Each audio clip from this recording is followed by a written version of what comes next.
Buen día a todos y a todas. ¿Cómo les va? ¿Qué tal, Rui? ¿Cómo te va? Buen día, Alberto, ¿cómo andan?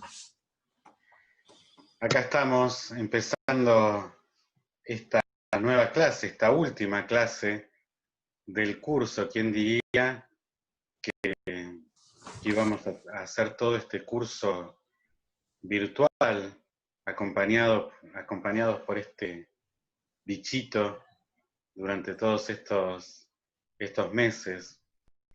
Eh, bueno, como para ir cerrando el curso, quería hacer un repaso de lo que, de lo que hemos charlado sobre el coronavirus en estos meses, en estas semanas que fuimos pasando, porque me parece que es una situación que sigue latente y que no podemos relajar, ¿sí? Eh, como primer repaso, digamos, de esa situación, quería, quería recordar aquella transparencia, una de las primeras a la que llegamos con alguna conclusión de por qué era tan importante cuidarnos de este COVID-19, y tenía que ver con la velocidad que tiene para propagarse si no nos cuidamos adecuadamente.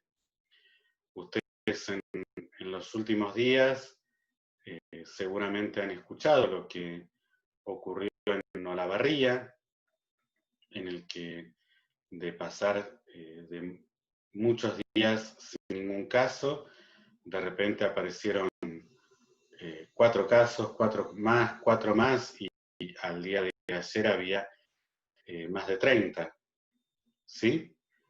Entonces ustedes ahí ven cómo es la rapidez de esa propagación. Y si no se actúa rápidamente y se los controla,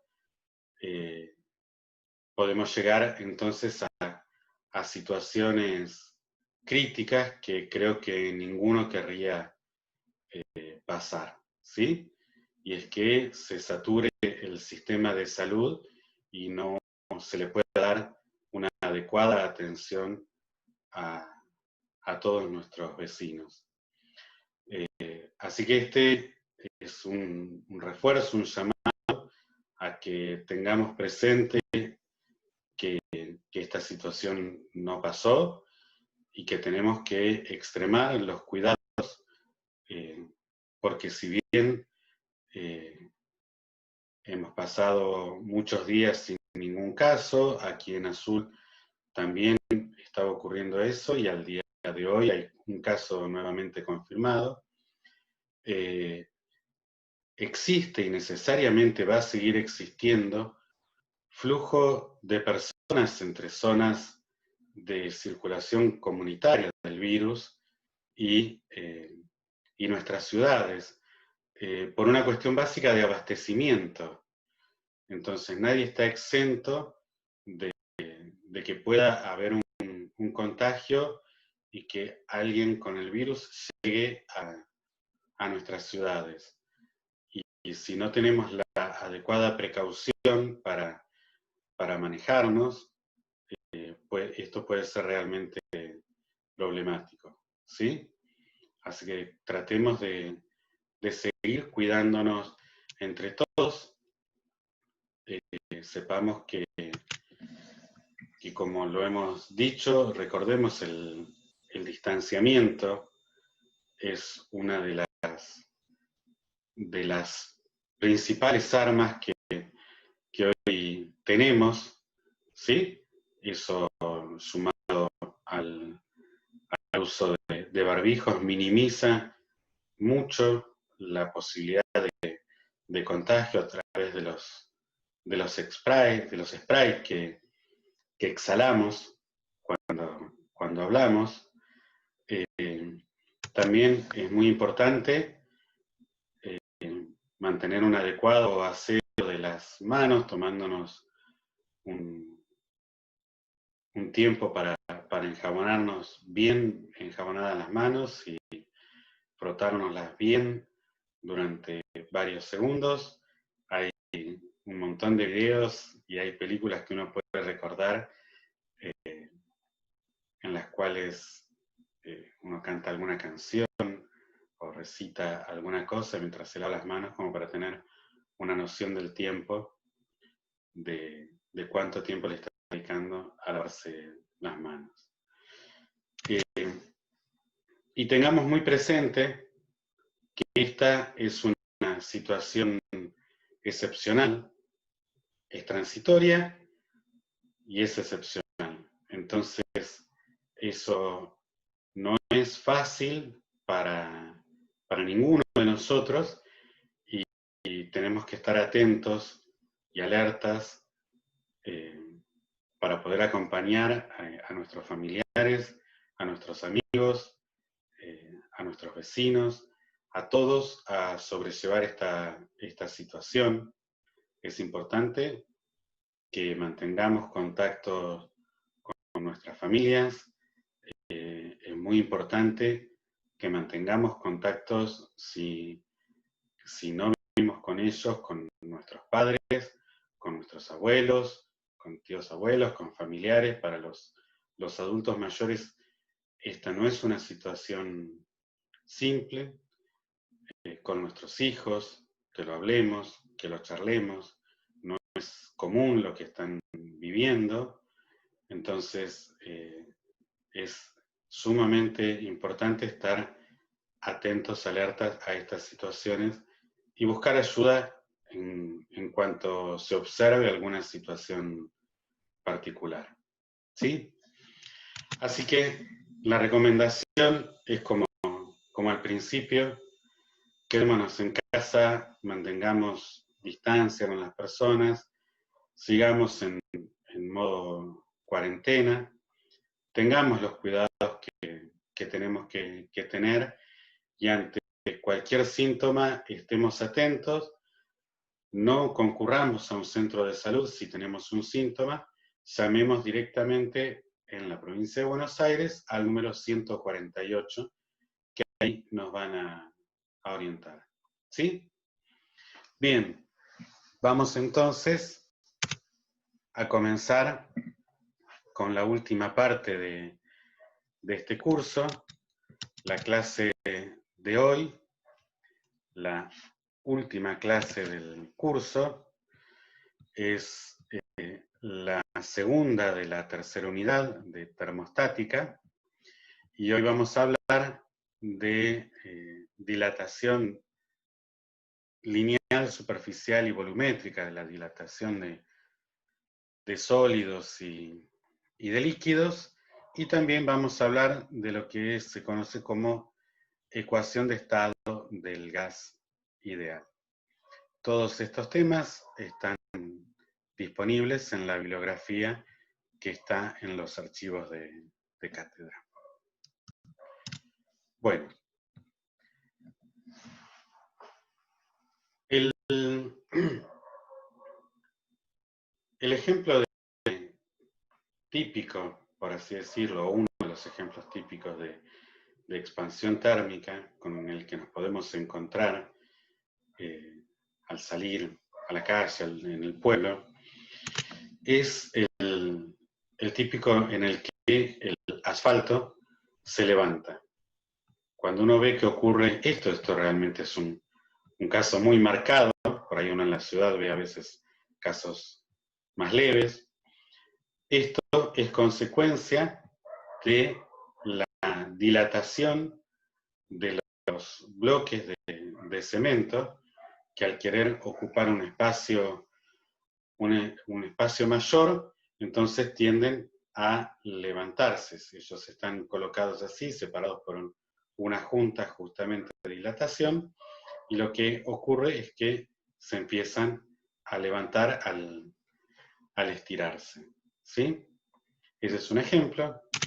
Otro ejemplo puede darse cuando tenemos un frasco que por ahí hace mucho tiempo que está cerrado, un frasco usado, que lo tenemos cerrado desde hace tiempo y resulta que no lo podemos abrir, y si uno lo calienta un poquito, lo pasa por encima de una hornalla, va a notar que se hace más fácil abrirlo, ¿sí?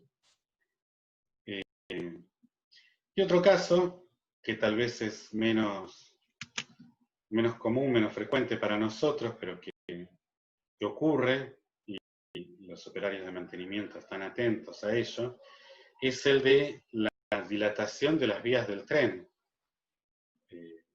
Estas vías, si bien tienen tramos en los cuales hay cortes y hay separaciones entre ellos, a veces ocurre que cuando se dilatan, hay durmientes, que son las maderas. Los durmientes son las maderas que sostienen las vías por abajo.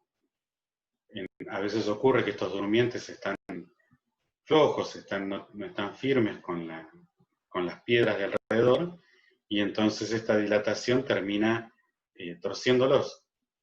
Termina ocurriendo algo similar que con el asfalto, pero hacia el costado, ¿sí? Y esto también es producto de la dilatación que ocurre. Así que lo que vamos a charlar hoy tiene que ver un poco en cómo describir estas dilataciones, estos fenómenos. Vamos a ir secuencialmente, empezando por los fenómenos lineales, luego los superficiales y los volumétricos.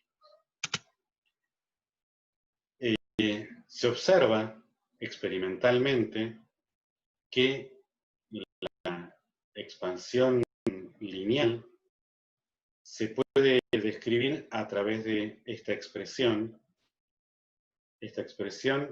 que manifiesta que el cambio en la longitud que experimenta un objeto es proporcional al cambio, a la longitud inicial que tenía el objeto, y al cambio de la temperatura. Ese cambio en la longitud, que es proporcional tanto a la longitud inicial y al cambio en la temperatura, tiene una constante de proporcionalidad que se le llama coeficiente de expansión lineal. Ese coeficiente es diferente para todos los materiales, ¿sí? Esto es muy importante porque entonces no todos los materiales se van a expandir de la misma forma. Estos coeficientes se determinan empíricamente y en principio, si uno está en torno a temperaturas ambientes y no se va mucho más allá de ellas, o sea, si considera un rango entre los 0 y los 100 grados, en general no depende de la temperatura, así que para nosotros van a ser constantes estos coeficientes.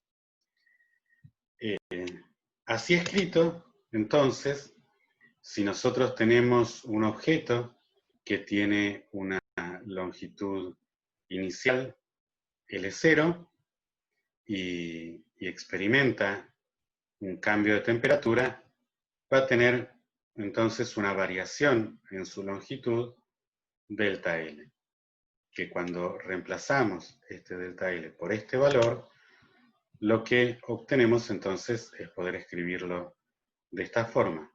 Y si ahora sacamos factor común L0, en definitiva nos queda que el cambio en la longitud es proporcional a 1 más alfa por delta t, que es una forma sintética de escribir y de ver cómo aporta al cambio de la longitud la variación en la temperatura.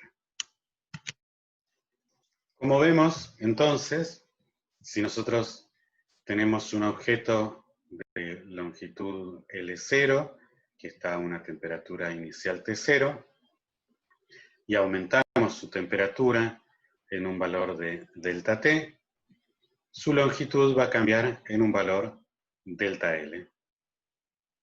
Si ahora en cambio aumentamos su longitud en un valor de 2 delta T, lo que vamos a observar es un cambio en la longitud de 2 delta L. ¿Sí? Justamente por esta proporcionalidad entre el cambio de temperatura y el cambio de longitud. Fíjense que aquí no importa la temperatura inicial a la que estaba el objeto, sino cuánto varió su temperatura respecto de esa temperatura inicial. Como dije al principio, siempre y cuando estemos en valores acotados del rango de variación, por ejemplo, entre 0 y 100 grados.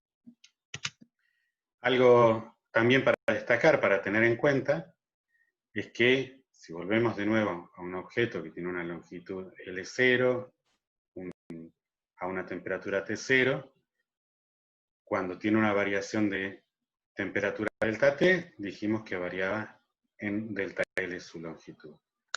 Pero así, ahora lo que cambiamos es la longitud del objeto, manteniendo la misma variación de temperatura delta T.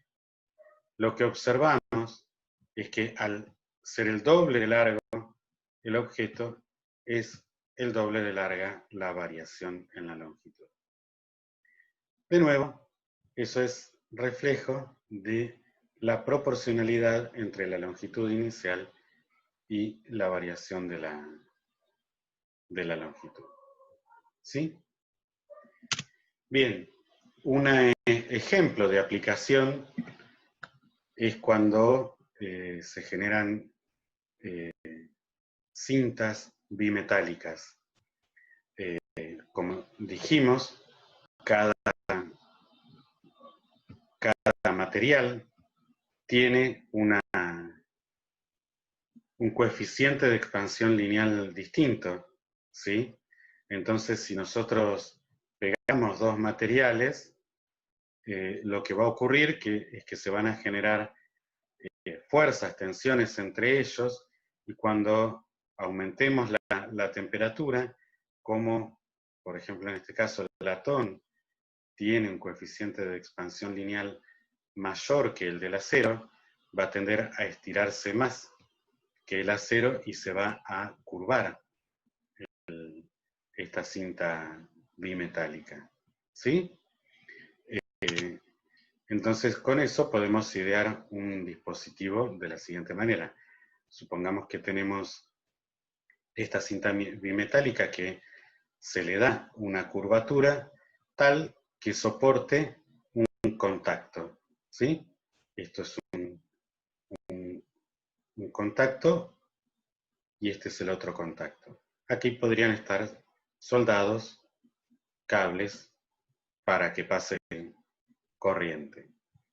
Cuando uno aumenta la temperatura, como el latón, que es el amarillo, se expande más que el acero, entonces este contacto se abriría y ya no pasaría corriente.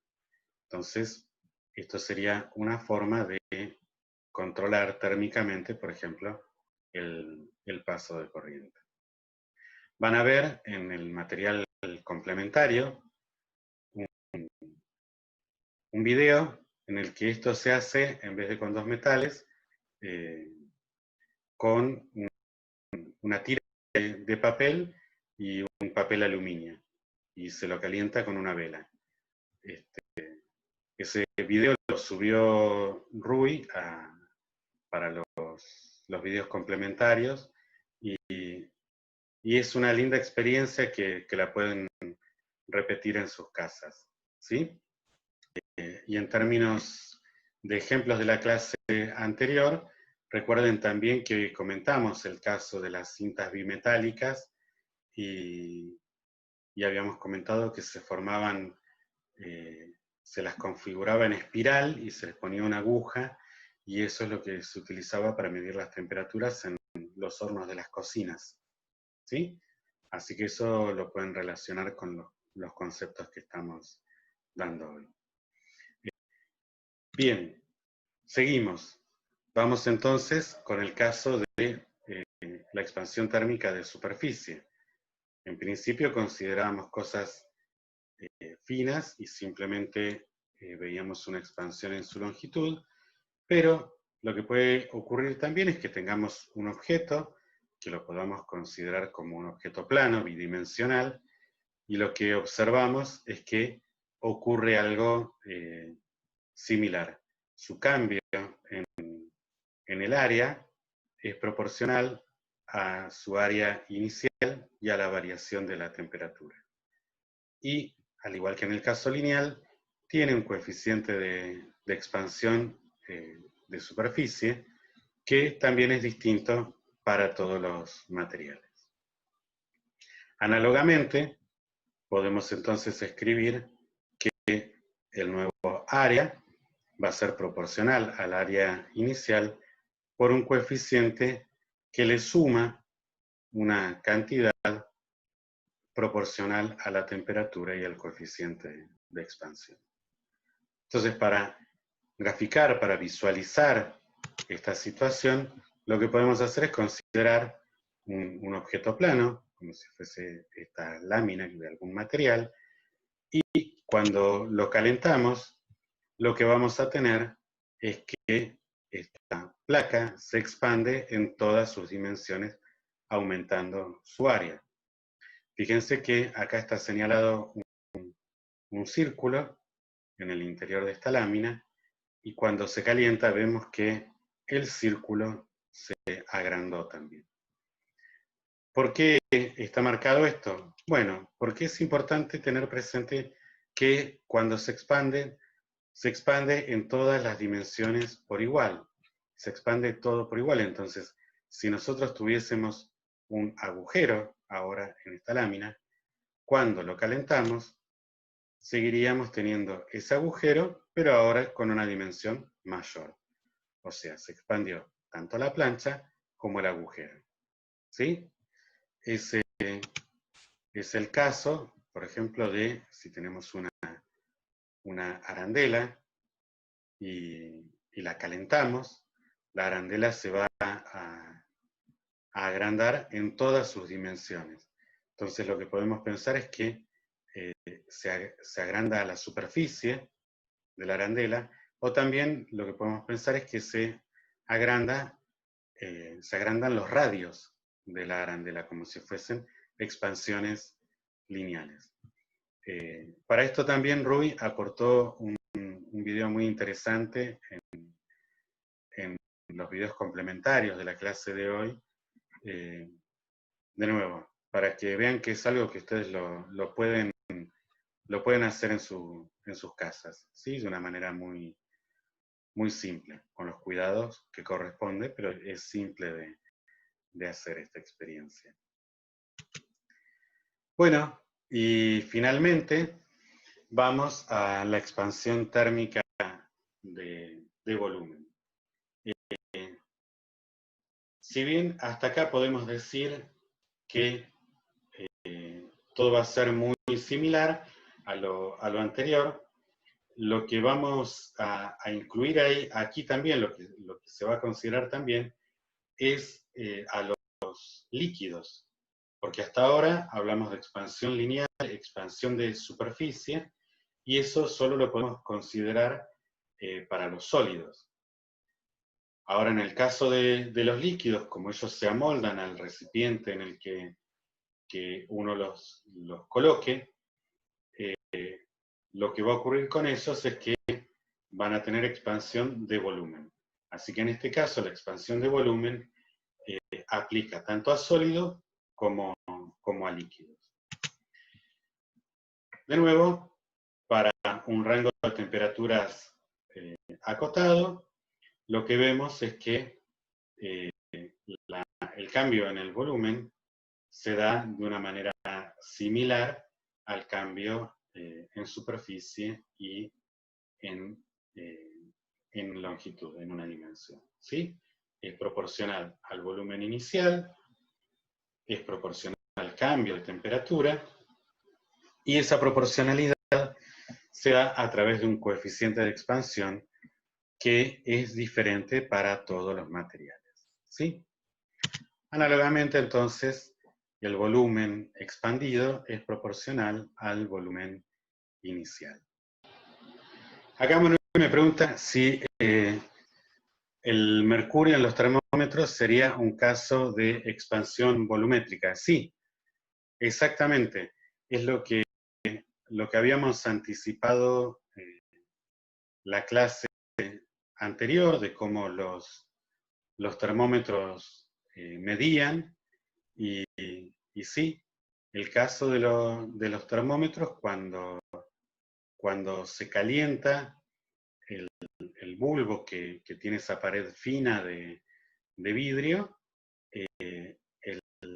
al dilatarse comienza a subir por el capilar. Así que sí, ese justamente es un ejemplo de expansión volumétrica, que lo habíamos comentado en la clase anterior. Ahora bien, nosotros hablamos de expansión lineal, de expansión de superficie y volumétrica, y lo cierto es que para el caso de los sólidos hay relaciones entre los coeficientes para un mismo material. ¿A qué me refiero? Que en todos los casos la expansión lineal, la expansión de superficie puede escribirse proporcional al coeficiente de expansión lineal, y la dilatación de volumen también puede escribirse proporcional al coeficiente de dilatación lineal. Se observa que cuando estas dilataciones no son muy grandes, o sea, están acotadas al rango de temperatura que comentábamos al principio, existe una relación entre los coeficientes que nosotros habíamos mencionado, el gamma, por ejemplo, y el coeficiente de dilatación lineal. Entonces se puede escribir gamma como 2 alfa. Y en relación al coeficiente de dilatación de volumen, se puede escribir como 3 alfa. Beta igual a 3 alfa. Si ustedes van a las tablas que están en la bibliografía, van a notar que ese es el caso, que eso ocurre. Ahora bien, la pregunta sería, ¿todos los materiales se comportan de acuerdo a cómo nosotros los estamos describiendo aquí? No, no. Hay una gran mayoría que sí, hay algunos que no.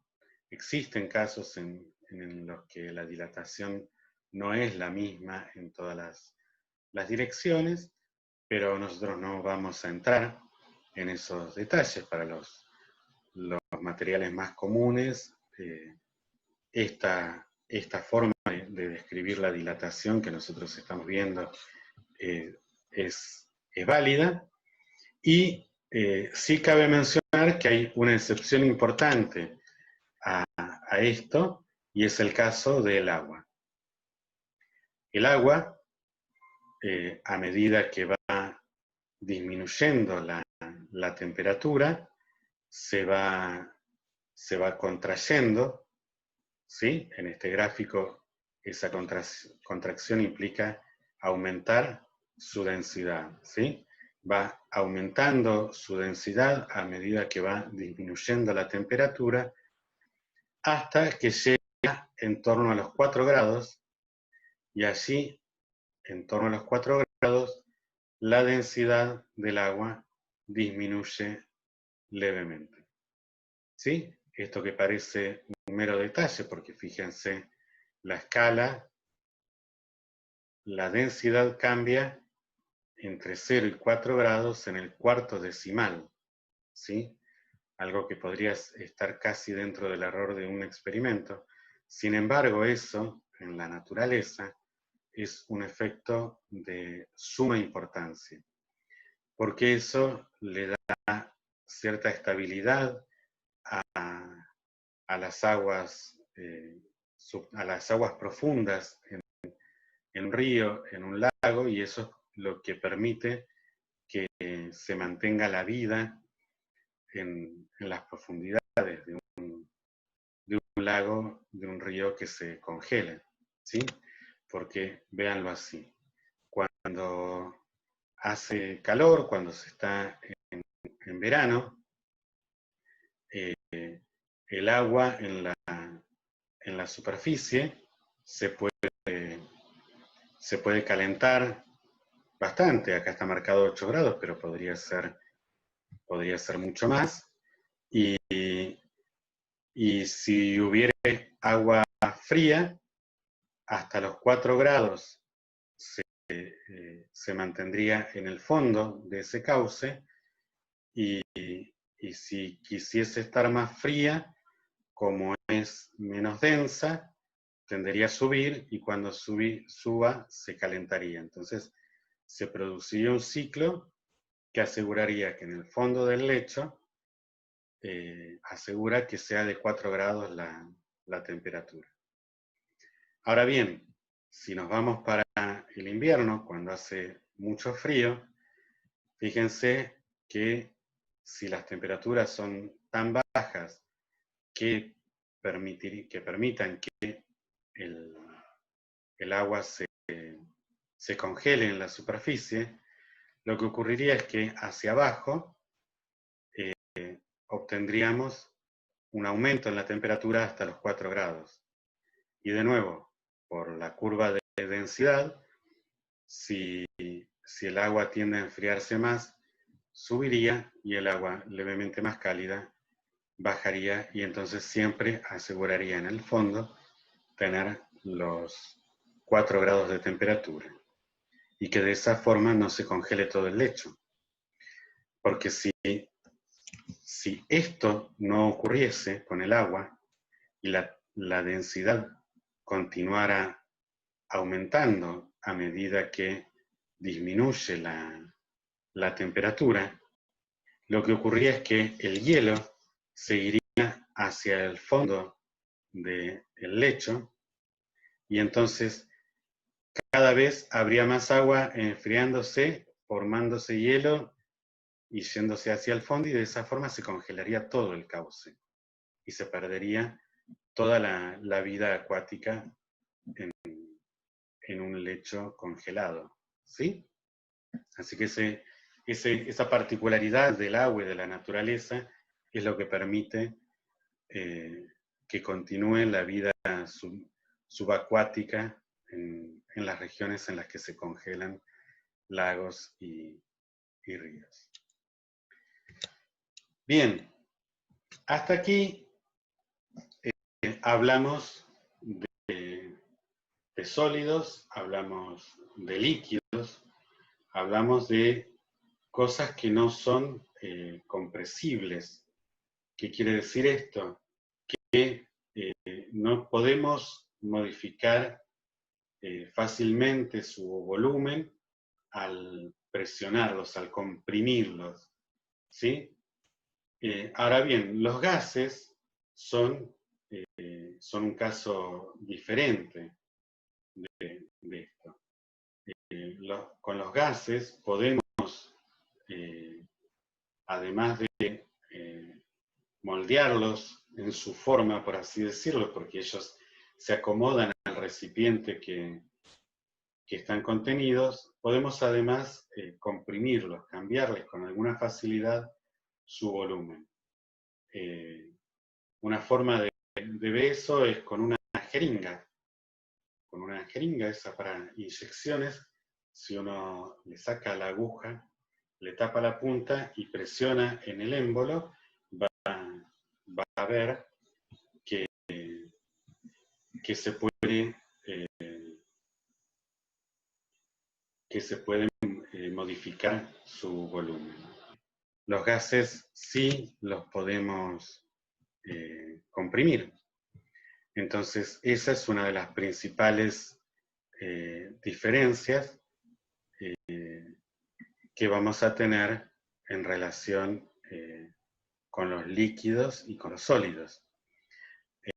Así que lo que va a ocurrir ahora con los gases es que cuando se modifique la temperatura, pueden cambiar tanto volumen o la presión de ellos, o ambos, ¿sí? Así que ahora vamos a cambiar un poco la forma de describir estos gases, y lo que vamos a tener es lo que se llama una ecuación de estado.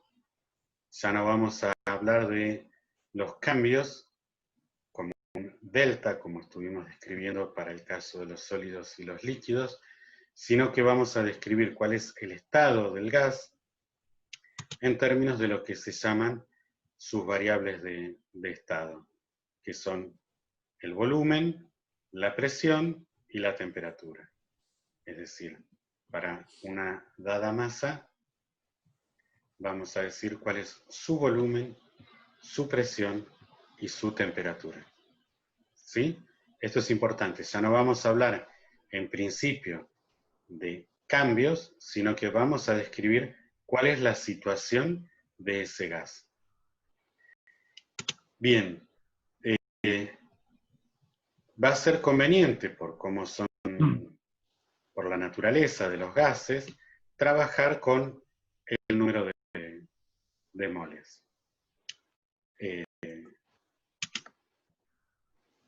Para una masa de gas M, cuya masa molar sea M mayúscula, vamos a tener que el número de moles va a estar dado por el coeficiente, por el cociente, perdón, entre la masa de gas y la masa molar de ese gas. Como para refrescar un poco de qué estamos hablando, por si no lo recuerdan de lo que han visto en química, un mol de una sustancia contiene un número de Avogadro de partículas, ¿sí? Y la masa molar, por ejemplo, de un elemento químico, es la masa atómica expresada en gramos por cada mol, ¿sí? Por eso de ese cociente que tenemos aquí, si expresamos la masa del gas en gramos, lo dividimos por la masa molar, que está en gramos por mol, lo que obtenemos son los moles de sustancia. Bien, ahora, ¿cuál es la situación que tenemos aquí? La situación que vamos a considerar es, tenemos un recipiente al cual le inyectamos el gas y en el cual podemos medir su temperatura y su presión, y al cual también le podemos adicionar calor, lo podemos calentar y le podemos variar a través de un pistón su volumen, el volumen en el cual está contenido, ¿sí? Esa sería la situación que vamos a considerar, y la particularidad del gas que vamos a tener adentro es que lo vamos a considerar como lo que se describe como un gas ideal. ¿Qué es lo que consideramos un gas ideal? Un gas que está a bajas presiones y a temperaturas muy por encima de aquella en el cual el gas se licúa, ¿sí? ¿Qué quiere decir esto? Que las partículas del gas van a estar lo suficientemente separadas como para tener una interacción despreciable entre ellas, ¿sí? Entiéndase que cuando hablamos de gas ideal es la condición en la cual el gas está. Un gas ideal puede ser oxígeno, puede ser nitrógeno, puede ser helio, puede ser cualquier gas, siempre y cuando esté a bajas presiones y a temperaturas altas. Esa sería una forma de definirlo. En esas condiciones, lo que se observa es que cuando, por ejemplo, uno varía el volumen en el cual está contenido el gas, puede haber una variación de la presión o una variación de la temperatura o una variación de la presión, ¿sí? Por ejemplo, si uno disminuye el volumen, se va a observar que la presión aumenta, por ejemplo, ¿sí? Si uno aumenta la temperatura, puede observar que o la presión aumenta o si uno permite que cambie el volumen, va a aumentar el volumen. Todas esas particularidades, todos esos comportamientos, tiene cada uno un nombre, se les ley de uno, ley de otro y demás, que nosotros no vamos a entrar en esos detalles, lo pueden encontrar eso en los videos complementarios.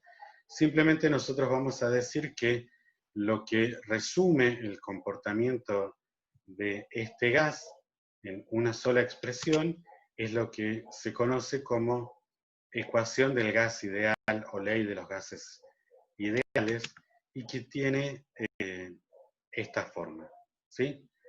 Donde P es la presión, B es el volumen, N es el número de moles y T es la temperatura, ¿sí? Y aparece ahí una R, que es una constante, que se llama constante de los gases ideales, que tiene un valor dado y que la particularidad que tiene es que es la misma para todos los gases, ¿sí? A diferencia de lo que ocurría con los sólidos, que aquella constante de proporcionalidad era distinta para todos los materiales, aquí, en el caso de que estemos trabajando con un gas en la condición de gas ideal, lo que observamos es que la ecuación que describe el estado del gas tiene una constante de proporcionalidad que es la misma para todos los gases, ¿sí? Y fíjense entonces lo que decíamos al principio, que lo que estamos describiendo es el estado del gas. No estamos describiendo cómo varía su volumen o cómo varía su presión según su variación de temperatura, sino que estamos diciendo cuál es su presión, cuál es su volumen y cuál es su temperatura, ¿sí? Y eso no puede ocurrir aisladamente uno del otro, ¿sí? Para una temperatura y un volumen dados, necesariamente para una cantidad de moles de ese gas, la presión tendrá que ser la que respete esta igualdad, ¿sí? Eso es una condición sumamente importante porque ahora estamos describiendo completamente la situación de los gases siempre y cuando, insisto, estén en la condición de gas ideal. Bien, ¿qué tiene de particular que podemos hacer con esta ecuación del gas ideal? Bueno, notemos que si tenemos una cantidad fija de moles o de masa de gas, podemos pasar dividiendo esta temperatura y entonces vamos a tener que P por B dividido T, o sea, la presión por el volumen dividido la temperatura, es igual a N por R y es una constante para una cantidad fija de moles de gas. ¿Qué es lo interesante? ¿Para qué sirve eso? Bueno, porque si nosotros tenemos ahora dos estados del gas descritos por P1, B1, T1 y P2, B2, T2, lo que se cumple es que el cociente de ellos es igual para un estado que para el otro, ¿sí? Entonces esto nos va a permitir relacionar los volúmenes, las presiones y las temperaturas en un estado con sus correspondientes en otro. Por otro lado, y ya terminando esta clase, podemos a partir de esta expresión, recordando que entonces el número de moles era m sobre m, la masa molar del gas, y que la densidad, que la llamábamos ρ, es igual a masa sobre volumen. Lo que podemos hacer entonces es reemplazar el n por el m minúscula sobre m mayúscula. Aquí reacomodar estos términos y entonces llegar a una expresión para la densidad del gas, ¿sí?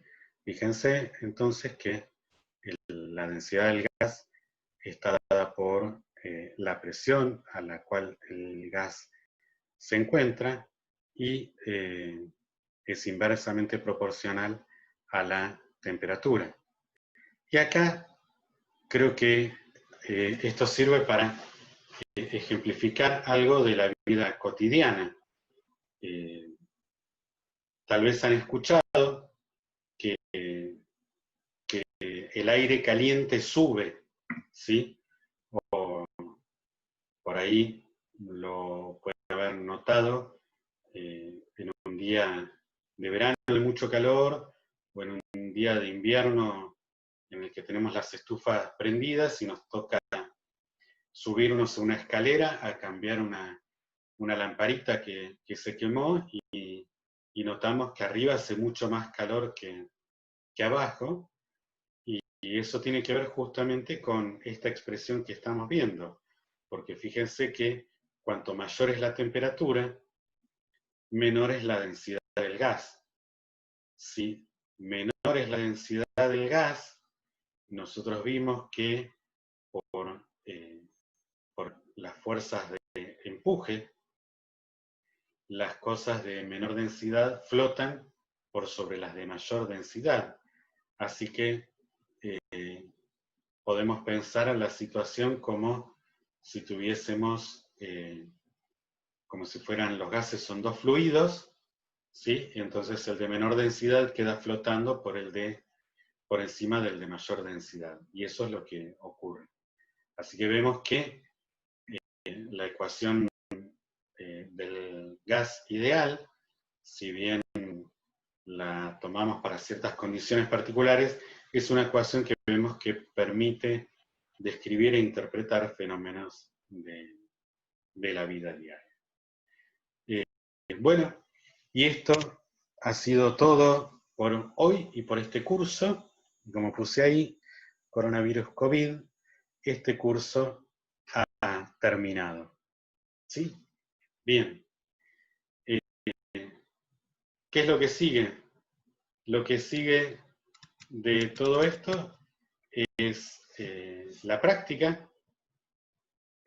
Como ustedes ya saben, la práctica de termostática está disponible y entonces hay toda una serie de ejercicios en los cuales ustedes pueden trabajar, y además hay problemas adicionales que no son opcionales, son adicionales.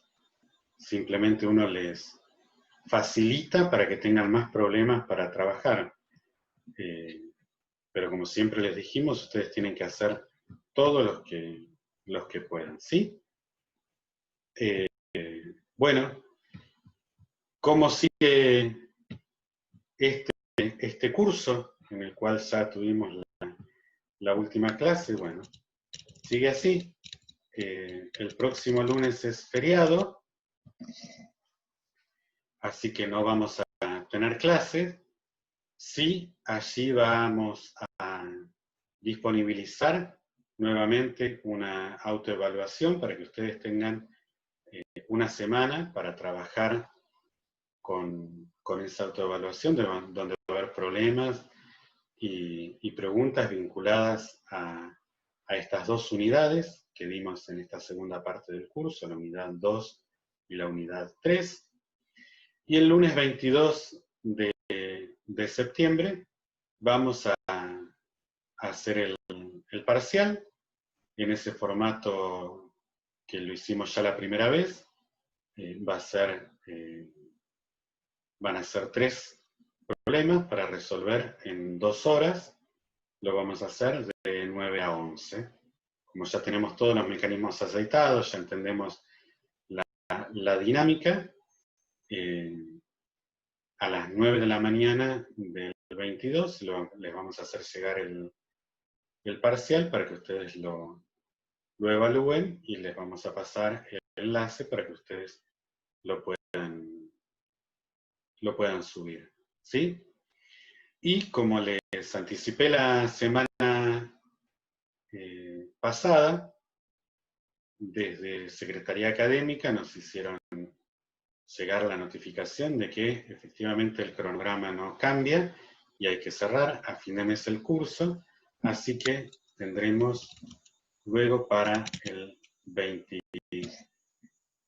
de junio, o sea, una semana después del parcial, estará el recuperatorio donde quienes no hayan aprobado la unidad 1, el primer parcial, no hayan alcanzado la condición suficiente, como los que no alcancen la condición suficiente en el segundo parcial, podrán recuperar ya sea uno o los 2 parciales, ¿sí? En ese caso va a haber 6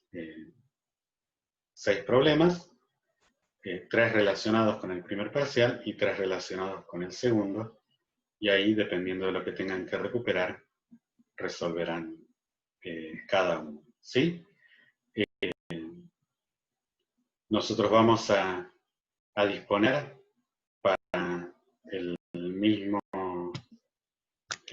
lunes 22 de la solución del segundo parcial, de manera tal de que ustedes inmediatamente que hayan entregado ya tengan el parcial resuelto y puedan tener una idea de cómo les fue, y el compromiso es que lo antes posible, si no es el mismo lunes, será para el martes, vamos a tener la confirmación del resultado de las evaluaciones, de manera tal de que ustedes ya sepan si les toca recuperar o no el segundo parcial. Nos vemos. Adiós. Hasta luego.